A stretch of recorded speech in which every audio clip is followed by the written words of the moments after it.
ॐ नमो भगवते वासुदेवाय। प्रथमस्कन्द षोडशोऽध्यायः। कलिरेखिर्नधरा धर्म गोवेशे गोपथ कथन करन्ते तहि परीक्षित आगम षोडश वृत्तान्तम्। श्रुतोवाच स्वभावे अभिमन्युसुत अतिविक्रमी परीक्षितं ब्रह्मणवाक्ये जन्मकाले सम्भवी हस्तिनामण्डले राज्य आवरी महातजे विप्रवचन शुण भजे विराट सुत सुता थिला स्नेहे जे परीक्षिते देला उतर सुता भाग्यवती नाम ताहार हीरावती ताहार गर्भे चारि सुत धर्मे सम्पादि परीक्षित कुमार जन्मे जय आदि सकल गुणे से प्रसिद्धि आनंदे राजा परीक्षित यज्ञे बरिला पुरोहित गंगार तीरे वेद सिद्ध साधिला तिनी अश्वमेध दक्षिणा देला मन भरी दिग विजये विजय करी कली जुग को एक दिने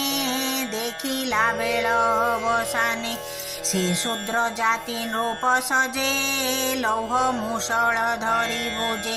अग्रे गोमिथुन कुथोई हुंकारे पाद प्रहरई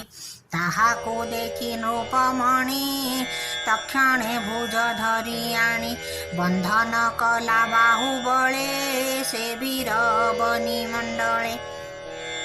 इमन्ते सुत मुखु शुणी शौनक आदि जेते मुनि आनंदे होई कृतकृत्य कहन्ति शुण मुनि सुतम् शौनक उवाच केवण हेतु परीक्षित दिग्विजये उपगत कलिकी धरी बाहुबले बंधन कला किं पाछळे स्वभावे शूद्र रूप धरी कपटे रूप वेश धरी पादरे प्रहारे काहाकू भसुत कहिबा आम्भंकु जे कृष्ण कथा शुभ बाणी ए जीवतरे ताहा शुणी शरीर बहि मोह कल्पे कि लाभ सत आलापे आयुष दिनु दिन तुटे जल जेसने छिद्र घटे क्षुद्र आयुष प्राणींकर मृत दाता चक्रधर इथु प्राणींक नाश अर्थे मृत्यु पुरुष ये जगते सिनु हे काहारी आयत कर क्षणे क्षणे ग्रस्त जाबत जम एहि ठारे मृत्यु नोहिब मत्यपुरे हरि कथार काल एहि मुनि कहतु दया बही से मृत्यु मुखु निस्तारण केवल श्रीकृष्ण शरण हरिचरित सुधा पाने अमृत पिहित वचने दिन हरन्ति दुख सुखे ताहांगु नारायण रखे स्वभावे मंद बुद्धि प्राणी निज आयुष न प्रमाणी निरते मंद कर्म करे तार आयुष ए संसारे रात्रि रे निर्दाध हरे दिवस व्यर्थ कर्मे सरे इमन्ते मुनिंक प्रसने सुत कहन्ति तो समने सुत उवाच से राज ऋषि जेते बेले बस्तिले हस्तिना मंडले विशेषे अर्जुनर नाती राजांक मध्ये चक्रवर्ती कली प्रवेश कथा शुणी दिग्विजये नृपमणि तार संगते नृपवरे समर्थ नुहन्ति समरे उत्तम रथ सज करी रथे जोचिला अश्वचारी श्याम तुरंग मन जब के कहु अशंक प्रभाव अश्वभूषित अलंकार जेन्हे उदित दिवाकर रथ उपरे सिंहध्वज पुरु बाहार महाराज आवृत चतुरंग बळे केताकु सम महितळे दिग्विजये विजय कला चलन्ते अवनी कंपिला मिले उत्तर कुरु देशे सर्वनृपति तार बसे भद्राश्व केतु माळकिणी भारत वर्ष नृपमणि बरस किं पुरुष आदि जिणिला सकल संपादि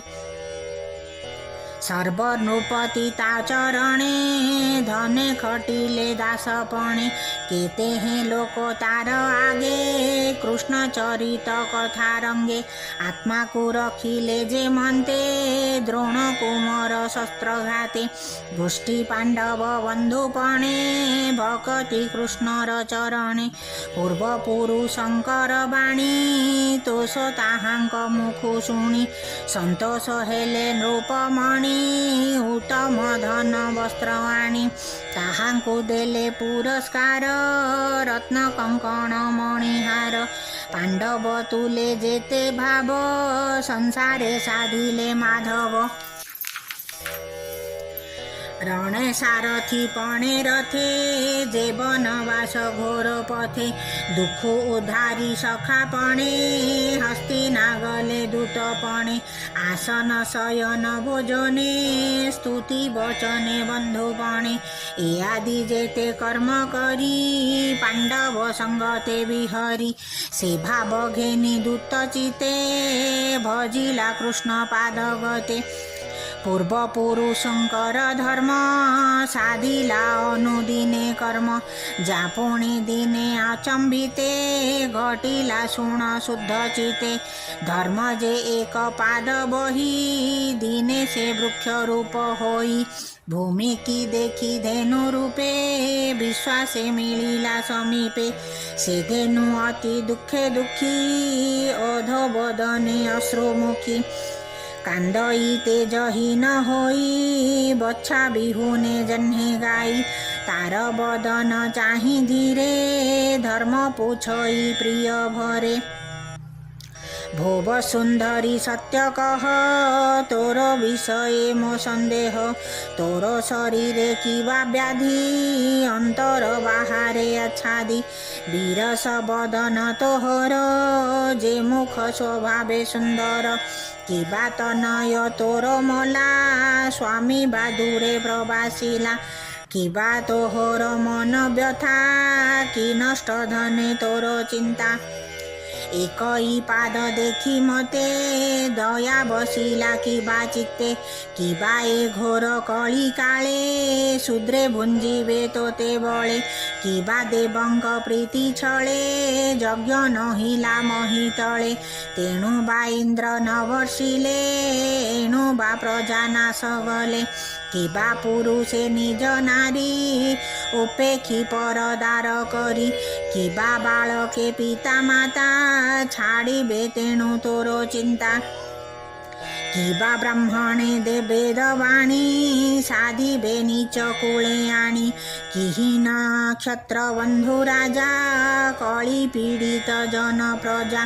निज भुवन छाड़ी जने पशिबे दुर्गम विपिने प्राणी न मणि स्थान स्थान आसन शयन भोजन करिबे पर पाके मती पर युवती संगे रति किबा तोहर गुरु भार खंडिला कृष्ण अवतार तार चरण तो उपरे जेने भूषित अलंकार तार चरित गुण लीला किबा तो मन सुमरिला तार वियोगे तोर चित्त चिंता सागरे मोहगत ए आदि जेते चिंता भार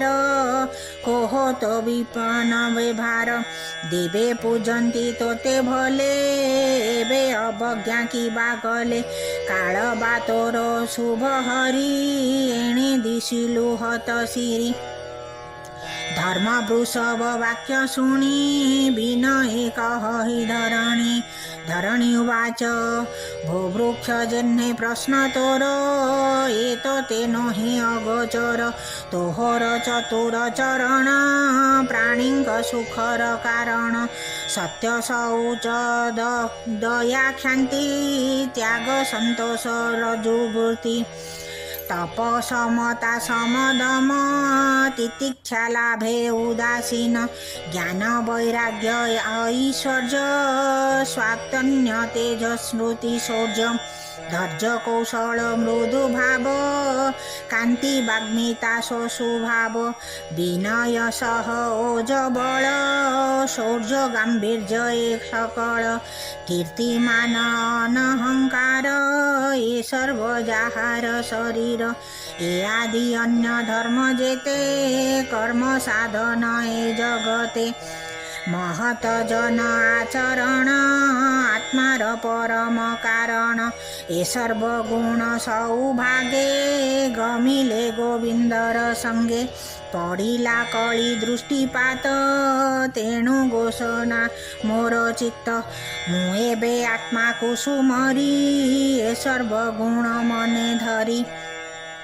तोर चरण भग्न देखी कांदही होई अति दुखी देवता ऋषि पितृगण जे वर्णाश्रम आचरण ए सर्व धर्म गला दूर मोते छाड़िले चक्रधर ब्रह्मादि देव देवी जेते निश्चले मोहर सहिते जार पांगे मोक्ष सिरी लोभिबु बोली आशा करी कठोर तपसादि बने प्रपन्न जाहार चरणे से लक्ष्मी तेजी पद्मवन जार हृदये लभिस्थान स्वस्थाने न लागिता मन जार चरणे नित्य ध्यान करी बंचई सर्ववेला से हरि निज पुरे गला तार चरण चिन्ह जेते ध्वज अंकुश मोर गात्रे सेबे से अलंकृत होई शुद्ध सुंदर विराजई जिणु छाड़िले मोते हरि तेणु दिशई हत सिरी असुर अक्षहिणी भार उश्वास कला जे मोहर तोते स्थापिला जे संसारे अशेष जन उपकारे जादव वंश हित कर अशेष अनंग सुंदर एतिनी लोक मन मोहे श्याम सुंदर निज देहे से रूप होइला अंतर तेणु विवर्ण रूप मोर कथन मोहन हर स्मिते प्रेमावलोक बहुमते द्वारकापुर नारींकर जे मान हरे निरंतर जार चरण रेणु लागी तृण छळे मुपुल कांगी तार वियोग के बासही पारई लोके देह बही सुत उवाच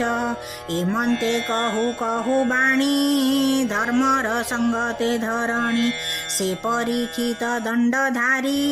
दिग्विजय कर्मसारी धर्म धरणी संग मेले मिलिले सरस्वती कूले बोलोई दास जगन्नाथ प्रथम स्कंदे भागवत तरणी भव सिंधु वेळा गीत प्रबंधे प्रकाशिला परीक्षा दिगदी बीजे बाणी सुजने तर एहा सुणी इति श्रीमद्भागवते महापुराणे परमहंसायां संहितायां प्रथमस्कन्धे पृथ्वीधर्मसंवादो नाम षोडशोऽध्यायः।